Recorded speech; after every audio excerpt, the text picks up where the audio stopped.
afternoon to every one of you. On behalf of all of the center directors that comprise the Children's Research Institute, I welcome everyone in the room and all of you that are joining us online. We're having a session today that's going to be both presentation and conversational. It's going to help us answer the question, would you like to join others at Children's National Research Hospital who have above average, in fact, significantly above average grant scores on K grants and R grants compared to the national rates? We're very excited about that. My name is Pam Hines, and I'm the interim director for the Center for Translational Research. And today we're going to feature the leaders and members of the Grants Enhancement Program that is here at Children's National Hospital. And I really want to acknowledge all of our center directors who are co-sponsoring this event. And that's Dr. Kalali Eskandanyan, Dr. Tony Sandler, Dr. Rob Freistad, Dr. Kath Bollard, Dr. Catherine Liparopoulos, Dr. Tarek Hyder, and me. And all of us have tremendous enthusiasm for the Grants Enhancement Program, the people who lead it, the people who comprise it. We want all of you to benefit from the experience of the wisdom and the talent of this group. And you are going to meet them all today. So I have the privilege first of introducing to you the leader of the Grants Enhancement Program, and that's Dr. Stephan Ladisch. I'm going to tell you about him. He, in turn, will lead the introductions of the members of the program. And then Dr. Ladisch is going to offer an overview of the Grants Enhancement Program, its services, and its outcomes. Following his comments, we are then going to have a panel presentation, and you will meet all the members of the Grants Enhancement Program. Won't you please at that time offer your comments, ask your questions. Mrs. Annie Fulton will be walking around the audience with a microphone. Please, if you would use that, so our good colleagues who are on the line will hear your questions and comments.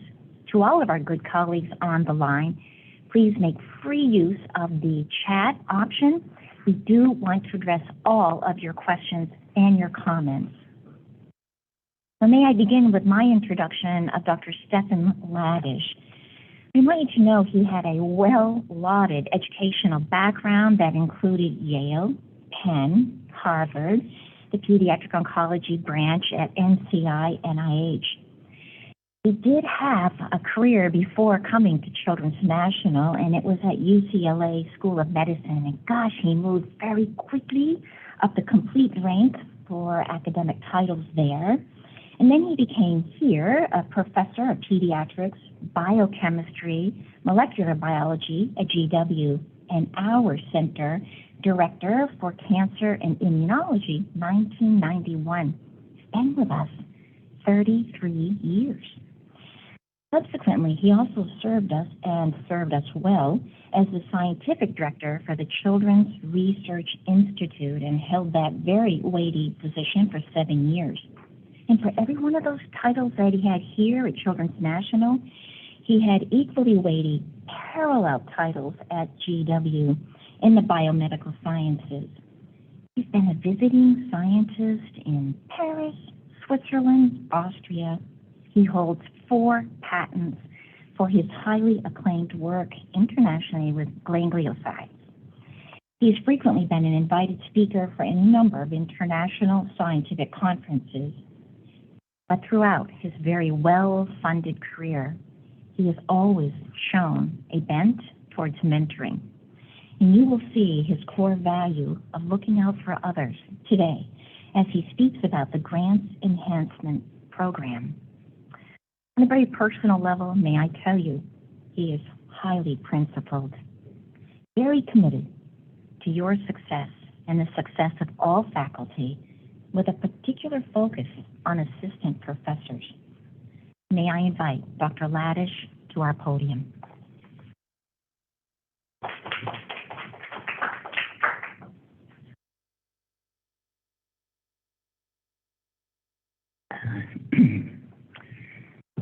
thank you very much, Pam. It's a little too much, but I'm really happy to be here to introduce also other members, fellow members, my colleagues in the Grants Enhancement program, to discuss with you some of the basics of the process, because we have frequently heard that it's difficult to find out about the GEP.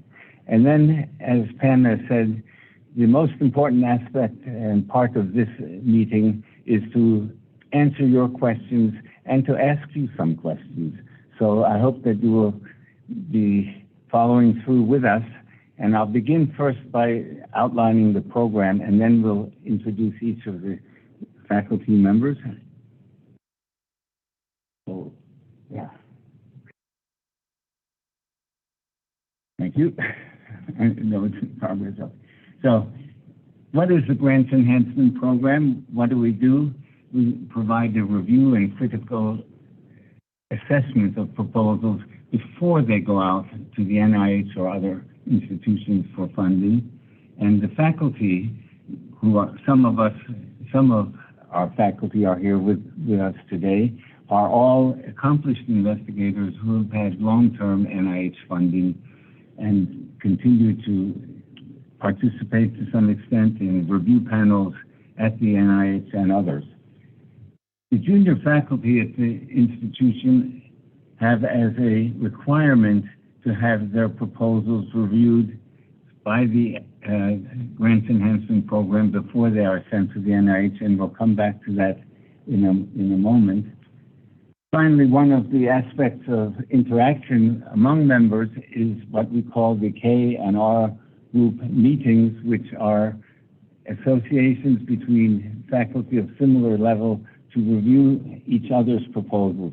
And this, in fact, begins at the center level, the CRI Research Center level, and we will come back to that as well. Finally, there are libraries, a grant library that is accessible to applicants, that gives all of the information about how to write a grant, some of the characteristics of well-written grants, and particularly important examples of grants that have gone through the GEP process and have been funded. So these are funded grants that give some evidence of what is the format and the way of presentation, which is the important part, perhaps, of the proposal at this point.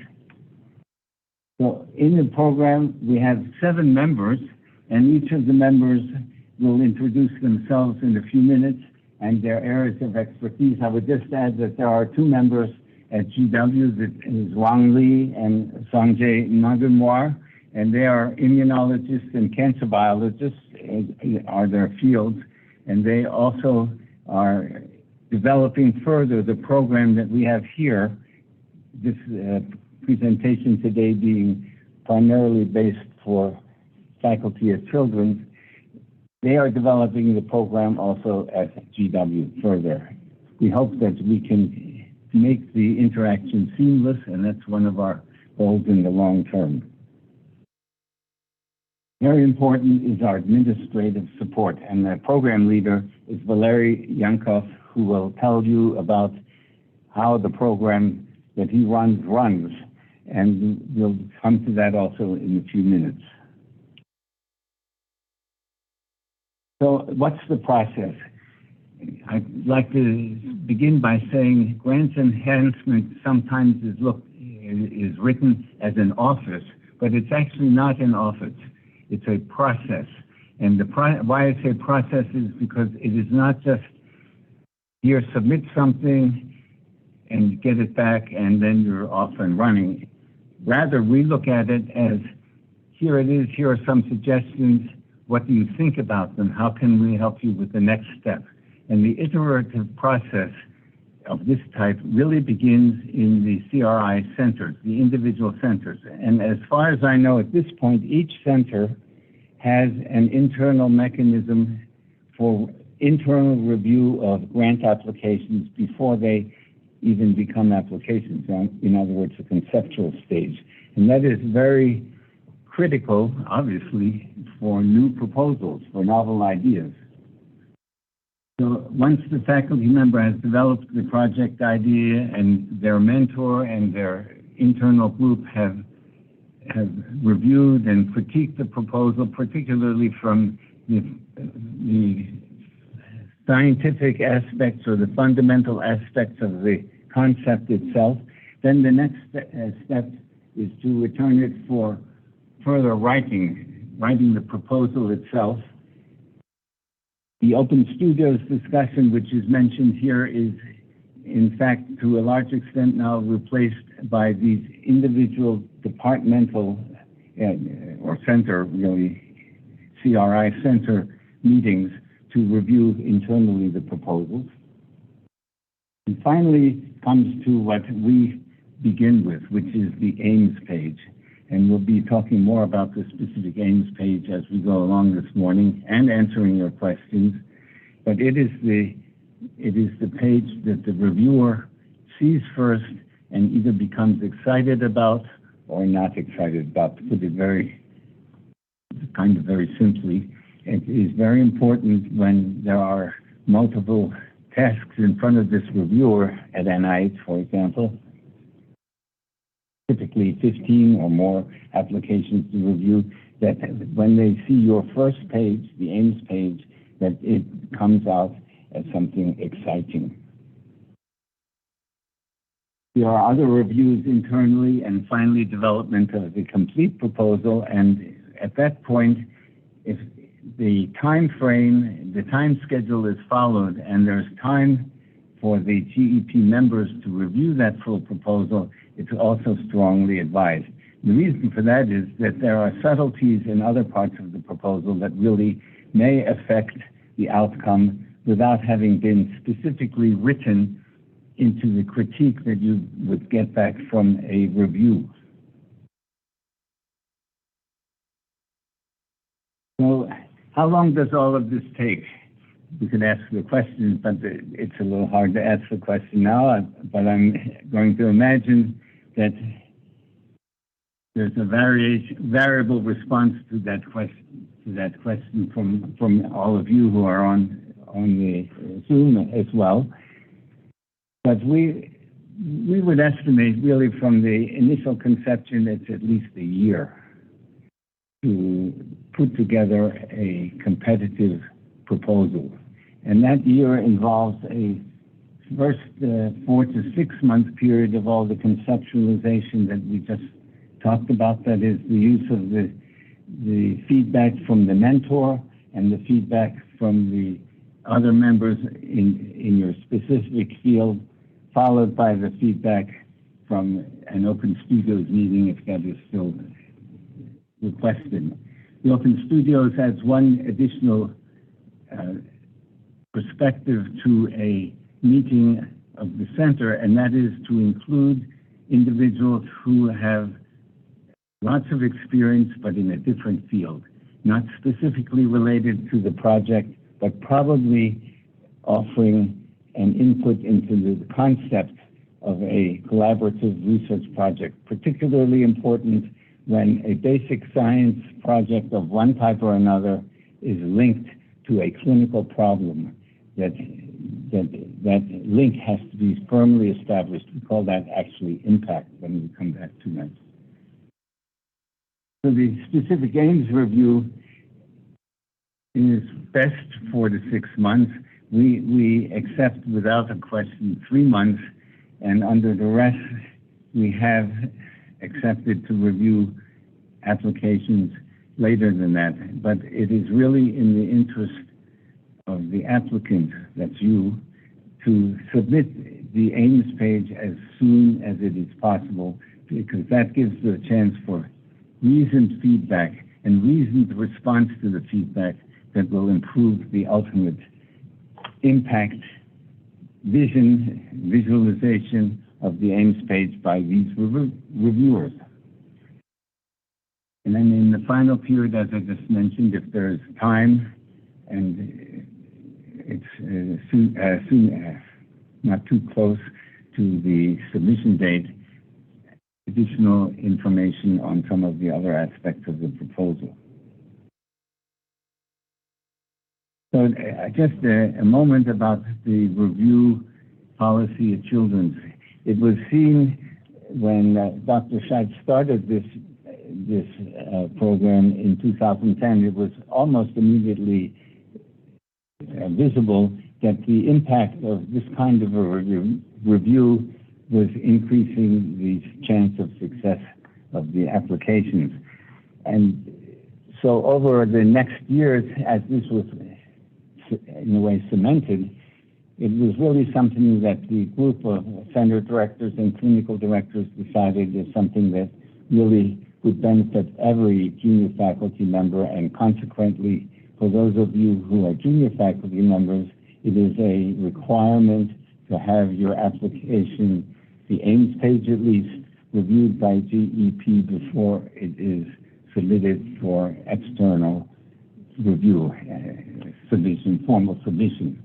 There are some exceptions to this, and they're on the slide here. It's for non-research projects or for projects in which the PI, the junior investigator, is a co-investigator with someone who is more senior already, and then the requirement is waived. However, senior faculty also, all of us, benefit, in my opinion, and opinion of others, from the review of an expert who is not involved in the work and who will give input to this application. So it's recommended for anyone who wants to avail themselves really of this input. So what happens, and what has happened? So Valerie put together a 5-year, it's now a 6-year review of the outcome of applications that have gone through the GEP process, which is the review by a member of the GEP, a discussion between several of us when it's an application that bridges several areas, and a general attempt to improve the outcome. And these figures here on these numbers here on the slides are grants that have been awarded through or with GEP assistance or review over the last 6 years. And they span from K and R applications to more broad applications, as well as to applications from the Department of Defense. And so it is a broad service that is available for relatively large applications or long-term applications, and we'd like to advise you to take advantage of it. This simply shows that most of the, as you see in red on the right, most of the applications are federal applications that we receive for review, and they are distributed among the different types of applications. The number of awarded proposals from this bar graph of year by year shows an increase over this 5-6 year period, which is in a way,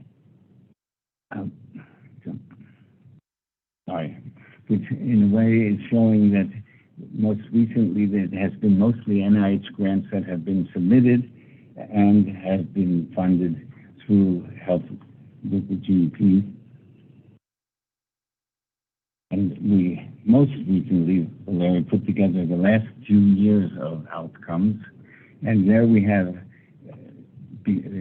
because of a better ability now to track the applications that are submitted, we have the numbers for these last 2 years of applications that were submitted to GEP, those that were actually then subsequently completed and sent to NIH or other organizations, and the awards. So over the last 2 years, that's a mean of 45%. So just to put it into context, the NIH R01 application success rate currently is 21%. The NIH K award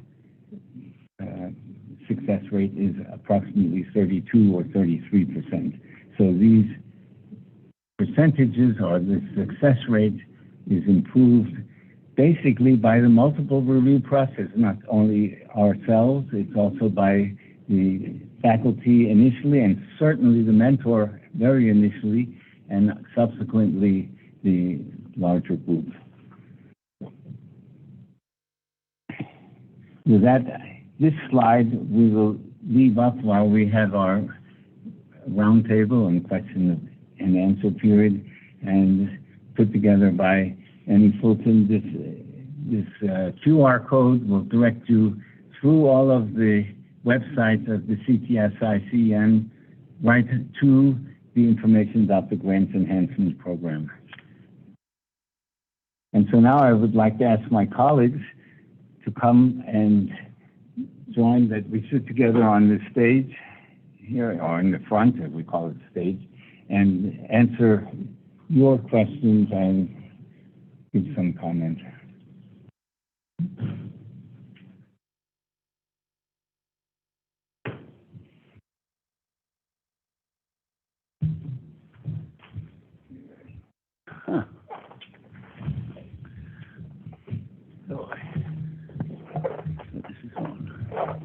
I think I will go from left to right. I have to turn around to do that, and ask Peter to introduce himself and give your reflections to begin our panel. Good. This is on, so thank you, Stephan.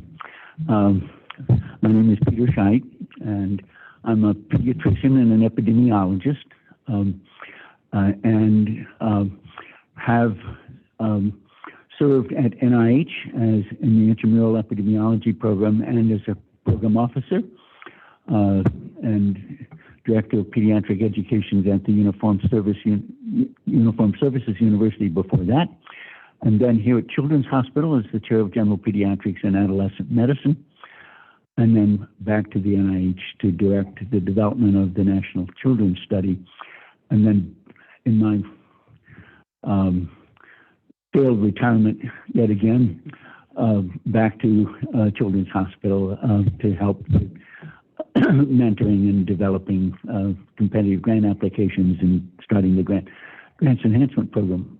My research experience has been largely epidemiology, the conduct and analysis of large longitudinal studies of child development, the epidemiology of childhood injuries, and large multinational surveys funded by NIH and by the CDC.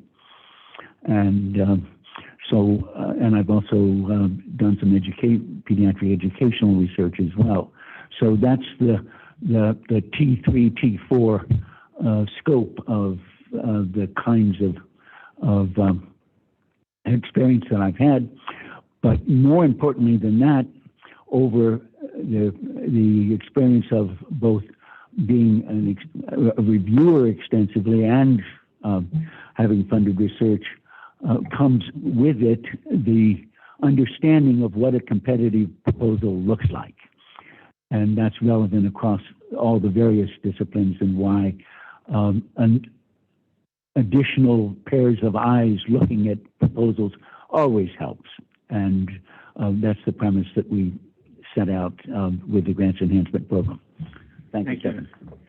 And Kevin? Yeah, hello, everybody. I'm Kevin Cleary. I am the head of engineering for Sheikh Zayed Institute. We're on the top floor of the hospital. If anyone would like to visit anytime and see all our cool gadgets and devices we develop.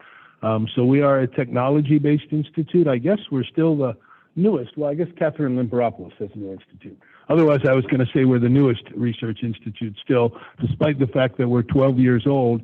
And what we do is we serve as a technology resource for the hospital. Our view is as medicine is becoming more and more dependent upon technology.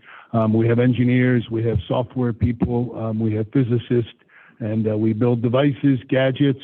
We have hyperfine portable 64 millitesla head scanner up there. We have a 3D printing lab. This morning we were doing tracked ultrasound scoliosis scanning in ortho clinic to be able to determine scoliosis without having to take x-rays. And we do multiple projects. Myself, my interests are in medical robotics, biomedical devices.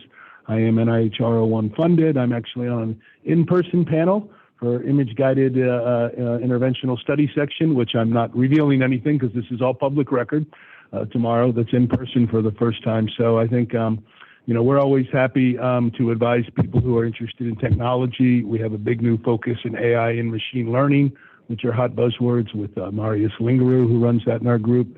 And, our feelings are that we've worked with Peter, with Stephan, with some of the other group here, that it is good, even if you're an experienced researcher, to have someone else look at your proposals, and that it can only help.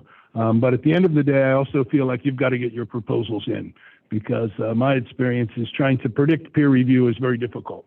And, while of course you want to submit a quality proposal and have it reviewed, you often can't predict what the reviewers will comment on. So I think of it, don't think of it as, a chore so much, but if you're a researcher, submitting proposals is part of your academic lifestyle. And I wouldn't say learn to love it, because I don't know if you could love it or not right here, but at least learn to be part of the process. And I still call it the proposal game. If you don't play the game, you know what your score is, and you have to play the proposal game to eventually win. So those would be my comments. Thanks, Kevin. And Barbara? Hi, I'm Barbara Anderson. I got a PhD in developmental psychology from Vanderbilt University. Then I did 2 different postdocs. I did a clinical postdoc at Washington University in St. Louis and a behavioral science postdoc at NICHD, and then joined the faculty at Washington University in St. Louis and worked at St. Louis Children's Hospital. My interest has been chronic disease in children and the impact on family and child development. And I have had the good fortune of working in 4 top medical schools, and I want to give a plug for moving around. I know many of my colleagues have been in one place for 30 or 40 years, and that has a lot to offer too. But I have to say, learning to adapt to the different cultures. The culture at Washington University and St. Louis Children's Hospital is quite different from where I moved next, which is the University of Michigan, where I was a psychologist there at Mott Children's Hospital, which was a wonderful place to work.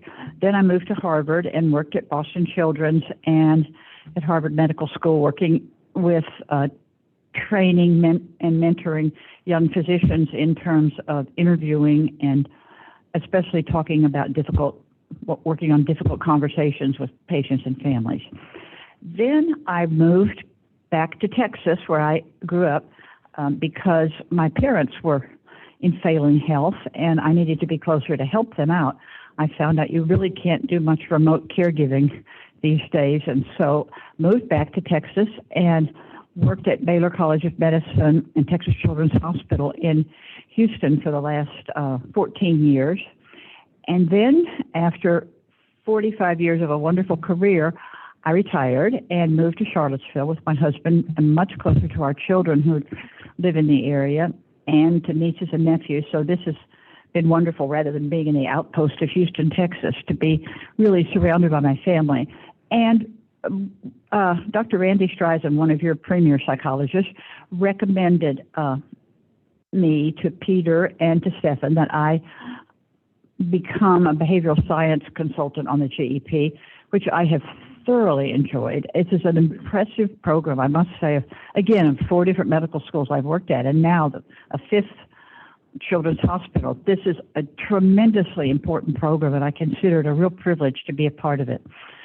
So I also wanted to say, and I meant to introduce this, I am having a pretty bad reaction to the smoke in the air that's coming down from Canada, so you're going to see me with my tissue and my cough drops and my water. So if I start sneezing, I don't have COVID. I just want to say. Thanks, Barbara. Valerie? Hi, my name is Valery Yankov. I am the Grants Enhancement Program Administrator. I've been in children's for over 15 years now. I'm a grants manager by trade, particularly financial management, administration, compliance for sponsored projects. I've worked in a variety of the research centers here, almost all of them. Most recently, or for the past 10 years, particularly the Center for Translational Research, and I have been the financial program lead for the CTSI. Under the CTSI, in addition to my financial responsibilities, I've expanded in terms of being involved with a number of programs administratively. Grants Enhancement Program is one of them. Also, the pilot program through the CTSI and the voucher program. I've been involved with the Grants Enhancement Program for maybe 5 years now, things like it. And I would endorse it any chance I get to any faculty that I know, particularly junior faculty. I've been a witness of how impactful it has been, and the success rates are pretty much mind-blowing, in my opinion. And I think that it's a great tool that the organization has made available to all faculty, and I think it will be great if we get a number of people involved with this and just, take advantage of it. Larry. Mm-hmm. So we're at a point now where we have tried to lay out what the program is, what we do, and who we are. And now we would like to answer your questions, if you have questions.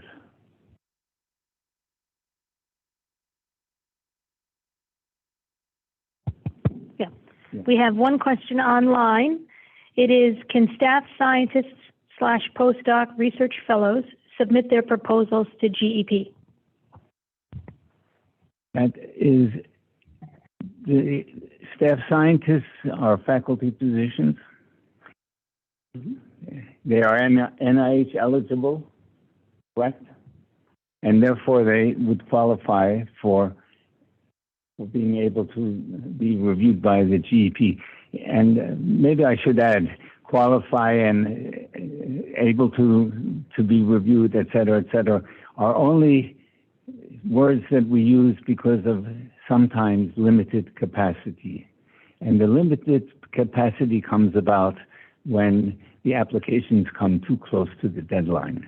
So if any applicant would follow this timeline even halfway, or all applicants follow it halfway, then we would definitely be able to do that without a problem. And we encourage everyone to apply. The postdoctoral fellows who apply frequently are those who are in transition positions or at a level where the next step will be a faculty position, and hopefully also here at Children's or our affiliates. And therefore, the link is a strong one, and there is advice that each of us can give you about how to structure such an application if it comes about. So the answer is yes, but be very serious about it and ask for help early enough. Let me just expand upon that, because I see one of our, I forget if he's a staff scientist or postdoc in the audience. But yeah, I think we encourage everybody, who's interested in research, at least within Sheikh Zayed, to at least develop their ideas. And I think both you, Peter, and Stephan have helped with our proposal enhancement program, PEP, which we shamelessly stole from GEP as well. Just because, I think anyone who wants to do an academic lifestyle, we know that proposal writing is a critical part. It also helps you develop your ideas too as well. So I would just like to amplify your example that come to us early, but always come to us. And we are certainly encouraging, just in general, as I think, writing proposals is one way to just enhance your research in general. And so to reemphasize just what Kevin said, each center now has a structure of a internal program that provides the first step for a group review, and that's very valuable for developing a proposal into a final form that is widely readable. Let's put it that way. On the heels of that, I have been asked if intramural proposals can be reviewed or help sought from the GEP, understanding your limited bandwidth. I was wondering what your thoughts are on that. Beth, what do you mean intramural? Here at Children's, I know what that means at NIH. It means within Children's. So pilot awards, frequently the centers will give pilot award competitions, and truly for some of the junior faculty, this is really, Pam and I have discussed, this is a way to really jumpstart their career. So they see it as a very important and critical opportunity, and have asked us to be more competitive if they can have the GEP look at their proposals, which are often 3 pages. I mean, we're not talking 12-page documents here. So I don't know. I'd never been asked before, but this came up about a week or 2 ago. Yeah. I've reviewed a number of intramural requests, and we're open for virtually any proposal for both intramural and extramural, and senior faculty as well as junior faculty. But the requirement that was developed by the clinical research directors some 5, 6, 7 years ago is for junior faculty seeking any external funding that they're required to at least seek review. But we're available for virtually any proposed research. Am I right about that, Stephan? I think sometimes the limitation might be the restriction might be on the size of the proposal. In other words, these are proposals that are competitive. These are not startup funds requests that don't really compete with other proposals. Yeah. So there we have to sometimes draw a line. But it's also important to know if you're submitting a proposal for internal review, for an internal application, fully internal, that some of us, or one of us or more, may be on the review committee for these proposals and will then be excluded from reviewing that proposal as part of a pilot fund review committee or others. It's only a caveat, but it's certainly not an impediment to asking for that help.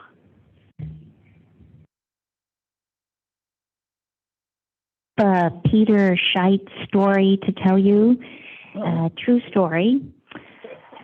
I take my grants to this group for review because I really believe in them. I took a grant to Dr. Scheidt a few years back, and he said to me, I don't really understand the grant very well, but I think you should move this paragraph that's down here up here, because then I get it. So I thought, it's the Peter Scheidt effect. I'm moving that paragraph.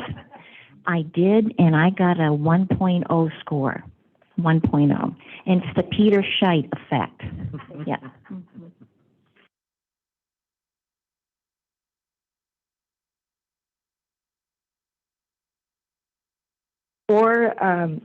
For submitting, I just went on the website. I don't see, do we submit via email, or is there an actual portal where we submit through? Okay. So I can give you a review of the actual process. In terms of, it's a multi-step process, but it's quite simplified and streamlined. The first step will be to request assistance, which happens through email. 2 ways to do it.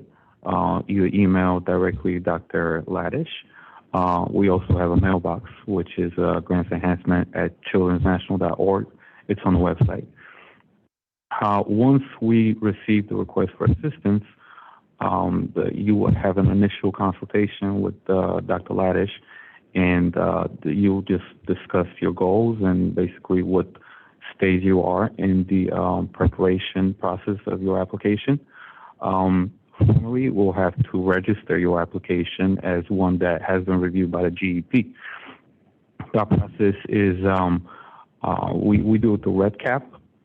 So once I know what your submission date is and what grant mechanism you're applying for, I will create a link in REDCap, which I will send to you. You will have to fill it out and specifically attach your specific aims, even if it's a draft.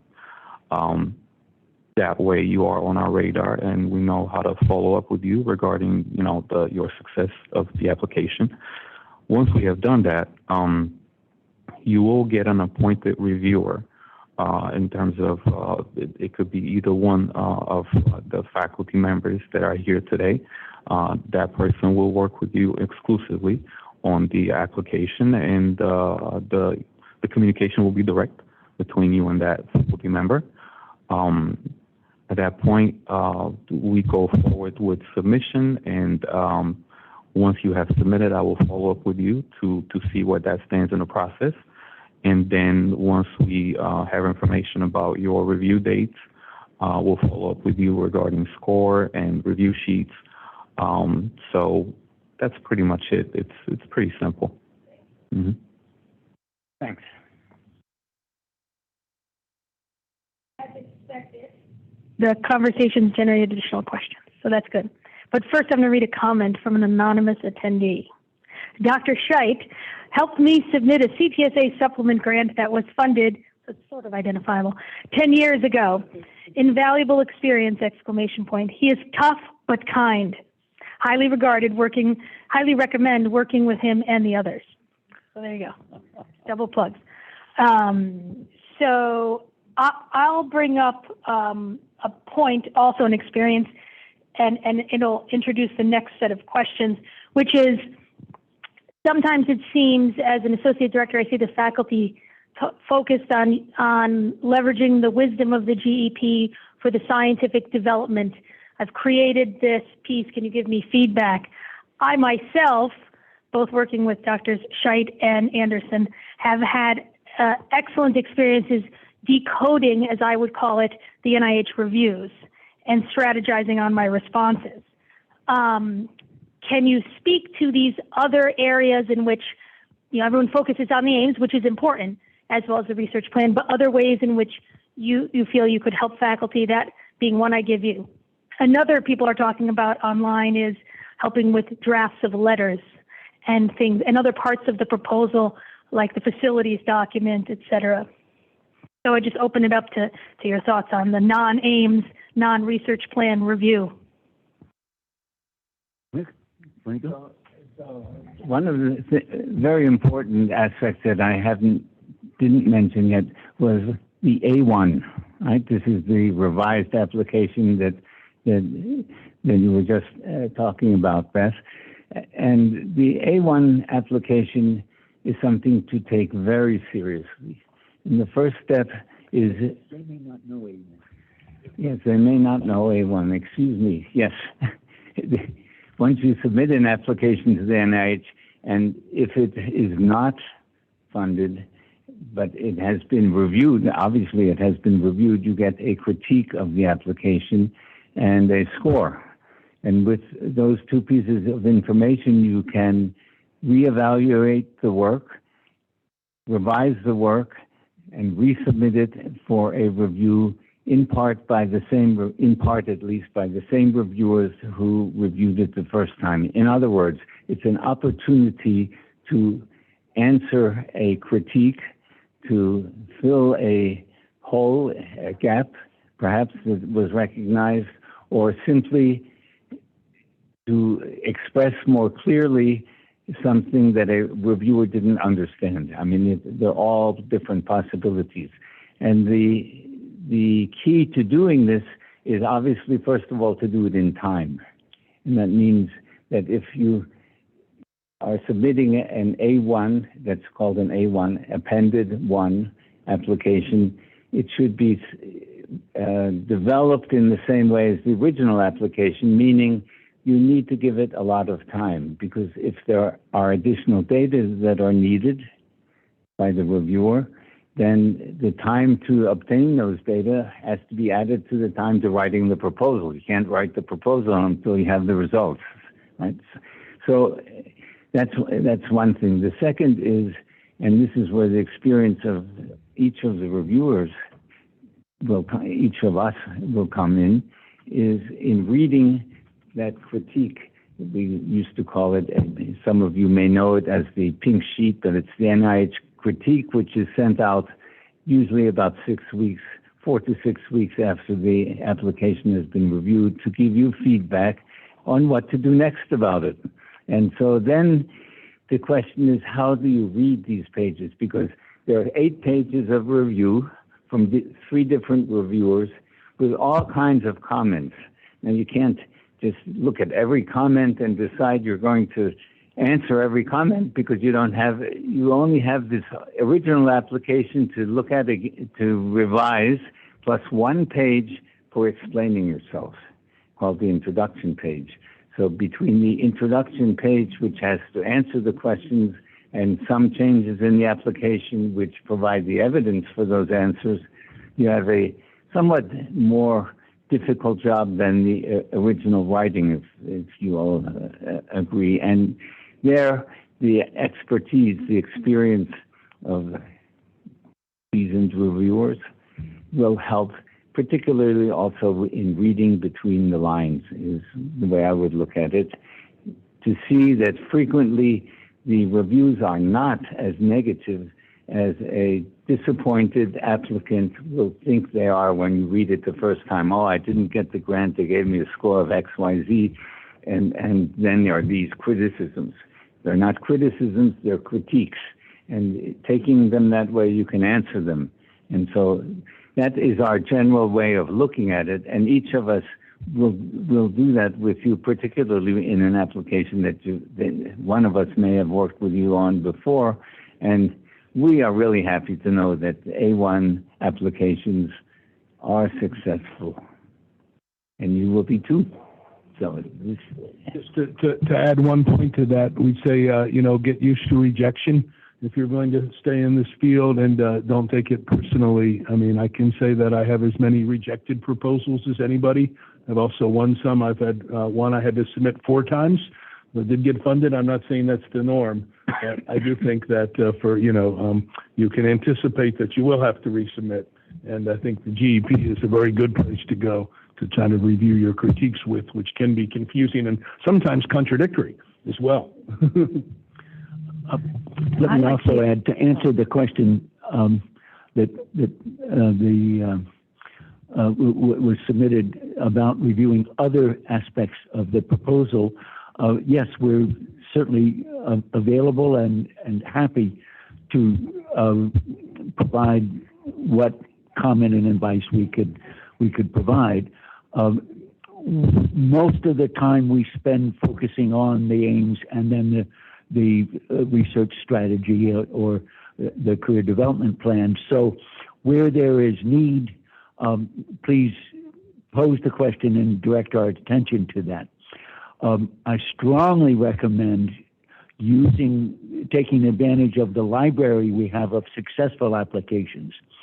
And in those successful applications are letters of support as good examples of what they might look like, and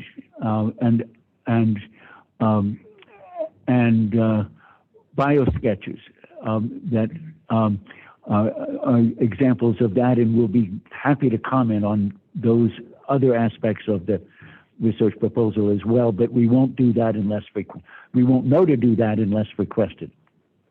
You bring up an important point about these letters, which is that these letters have to reflect accurately and completely the role, if they are collaborators, their role in the project, for example, or their endorsement of the applicant in a K application to the extent of whatever requirements might exist for a position having certain other supports. K applications, that is NIH training applications, frequently do not have the complete support for salary and supplies, et cetera, and those are institutional commitments, and they need to be really carefully and fully spelled out in these letters.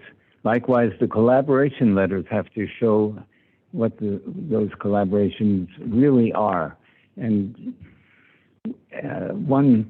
my recommendation is not, that's a personal recommendation, is that these letters should be written by the person who is writing them and not by you, even if you are asked. And I know this may not be agreeable to everyone who's listening, but it is really true. If, my opinion, if you are committed to your mentee, then that commitment should include an engaged opinion about them, which is how a letter comes across. Stephan, I wanted to jump back to the excellent word that you used about decoding reviews. And how do you find the main message? I think to understand that, first of all, 50% of, or maybe you didn't know, 50% of applications to NIH these days are not discussed. Everyone gets written critiques, but only the top 50% are discussed amongst the study section. So if you get discussed, this is a huge accomplishment. So as I think Peter used the word, a disappointed applicant. If you get discussed and you don't get funded, that's a very positive first step. So it's very important to decode the critiques you get, because you can tell the level of enthusiasm. You can tell whether a study section really wants to see you turn it around and resubmit. And you can get that kind of feedback from those of us who have been not only 40-year applicants, but serving on NIH study sections. So understanding the tone of a critique is as important as understanding the specifics. And I think there's a couple of do and don't rules. The very first R01 application I submitted, I got a criticism that Dr. Anderson did not have a power analysis. Dr. Anderson did have a power analysis. It was on page 52. Now, this was back in the dark ages when we didn't have a 12 or 8-page limit. In fact, Kevin and I were just saying, we remember the days of traveling from Vanderbilt University with my first grants, boxes of, and you didn't dare ship them because they might not get there, and you were responsible for taking Xeroxed copies. So this was way before page limits and electronic submissions. So some of us are really quite from the dinosaur age. But I want to tell you that what I learned there, I said, I can remember going to my mentor and saying, now, it's right on page 52. This reviewer was wrong. And he said, no, Barbara, this reviewer needed it to be highlighted. You did not showcase your power analysis. You didn't use bold font. You didn't use bullet points. It got buried. We can't blame this person who maybe read this at 1 a.m. in the morning, which is what us reviewers do. We read them when we have some, quotes, free time. So you don't ever go back and say, as I was ready to say, you fool, it's on page 52. No, I learned to say, I'm sorry, it didn't get showcased. I now have tried to emphasize and highlight my power analysis. So it's very important to not ever say, oh, I did that. You just didn't understand. If they didn't understand, that's my responsibility. I didn't make it clear enough. I didn't speak to the common person. And many of my grant submissions have been in the area of childhood endocrine disorders.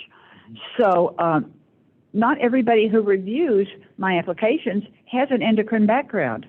So I have to walk that balance between the scientist who doesn't have endocrine experience and then the scientist who's worked in endocrine for 50 plus years. So you have to be careful about using jargon within your field. Some people may know what an A1C is, and other people might think it's a kind of steak sauce or something like that. So and that's the kind of feedback you can get about your critiques from those of us who are enjoying working on the GEP. And I have to say that the last young person of your faculty who I worked with on her critiques, she got 2 of the 3 reviewers had a lot of consensus in their comments. And that's important.